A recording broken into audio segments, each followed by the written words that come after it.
kegiatan penyelenggaraan peringatan Isra dan Mi'raj itu selalu diikuti dengan pesan-pesan moral, jadi pesan-pesan ilahi.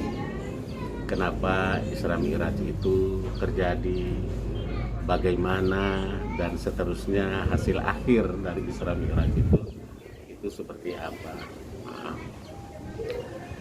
Kita sama maklumi bahwa kalau MUI itu tidak masuk dalam wilayah operasional.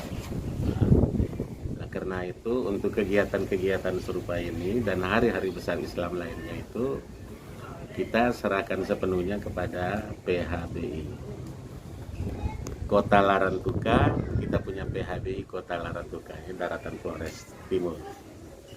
Wewerang, Kota Wewerang, demikian juga seterusnya, masing-masing punya panitia hari besar Islam. Mereka lah yang merencanakan lalu kemudian menyelenggarakan kegiatan. Seringkali kegiatan-kegiatan itu dilaksanakan secara protokoler. Pertanyaannya, apakah untuk Isra Mi'raj hari ini sudah atau belum dilaksanakan oleh PHBI? Ya, sebagai Ketua Umum Majelis Ulama Indonesia sampai dengan saat ini saya belum menerima undangan untuk mengikuti kegiatan Isra Mi'raj itu. Tetapi untuk paguyuban Jawa itu baru kemarin di samping sini di jalan itu kita tutup, mereka menyelenggarakan kegiatan Isra Mi'raj dengan pembicara khusus dari kalangan mereka itu Pak Fahmi dari Pengadilan Agama. Nah, mereka di situ kan ada TPA, ya, Taman Pengajian Al-Quran, jadi mereka pusatkan di situ. Nah, pesan-pesan yang disampaikan itu semuanya hampir sama, disesuaikan dengan fenomena yang terjadi di wilayah ini belakangan ini. Yang terakhir inilah kemudian pesan-pesan itu muncul.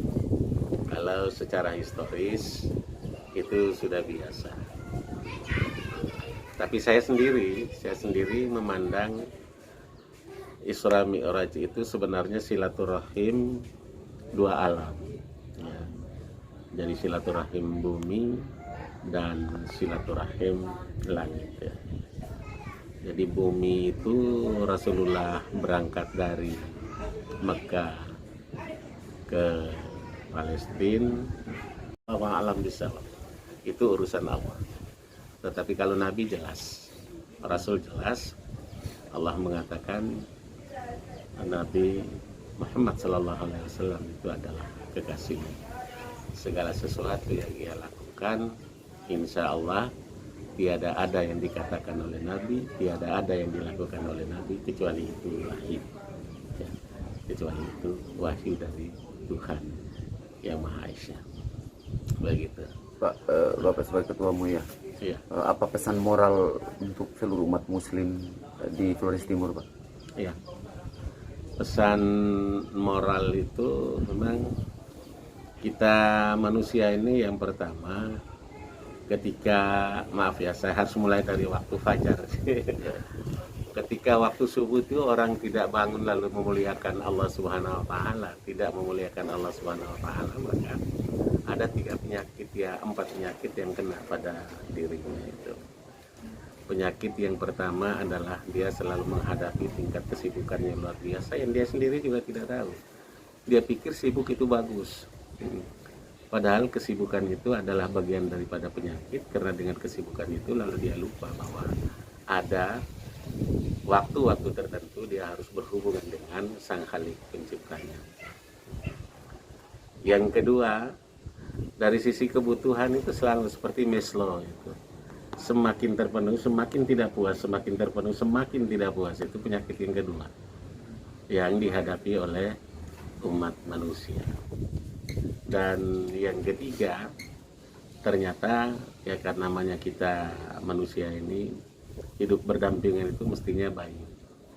Tetapi kemudian orang yang tidak dekatkan diri kepada Allah Subhanahu wa taala pada waktu subuh, waktu fajar disebut situ, itu ternyata tidak senang dengan adanya hubungan baik antar sesama umat manusia. Kalau tuh dia lihat ada hubungan kita bagus dan segala macam, itu kamuflase, hanya lip service saja.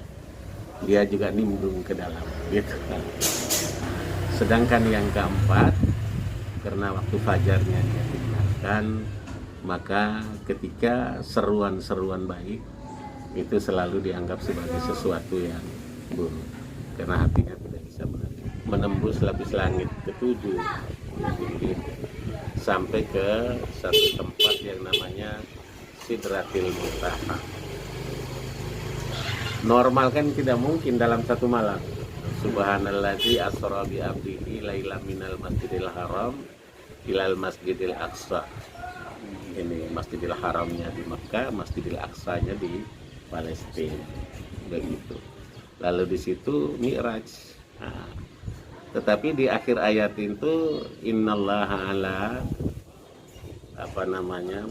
yang menerangkan bahwa Allah Subhanahu wa taala itu Maha mendengar dan Maha mengetahui.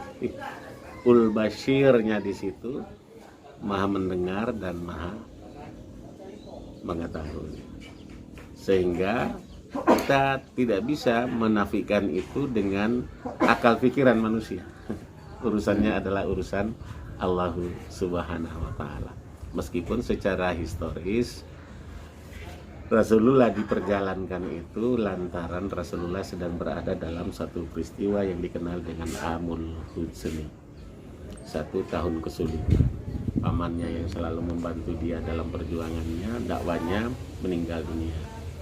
Pada waktu yang hampir bersamaan, istrinya juga selama perjuangan dakwanya itu menyertai beliau, ternyata juga meninggal dunia. Khadijah binti Kubro itu meninggal dunia. Rasulullah tinggal sebatang kara sedang usia kecil, malah sampai melaksanakan atau dinobatkan jadi nabi dan rasul, lalu kemudian dia juga sebatang kara dalam perjuangannya. Disinilah Allah itu. Nah, pertanyaannya kenapa justru Rasulullah, kenapa Muhammad SAW? Nah, karena memang berdasarkan nas Quran bahwa Allah memilih kekasihnya. Ya, kita semua ini akan kembali pulang kepada Allah Subhanahu wa taala, tetapi siapa yang akan menjadi kekasih Allah itu wallahu a'lam bishawab. Itu urusan Allah. Tetapi kalau nabi jelas, rasul jelas, Allah mengatakan Nabi Muhammad sallallahu alaihi wasallam itu adalah kekasihnya. Segala sesuatu yang ia lakukan, insya Allah tiada ada yang dikatakan oleh Nabi, tiada ada yang dilakukan oleh Nabi kecuali itu wahyu. Ya, kecuali itu wahyu dari Tuhan yang Maha Esa.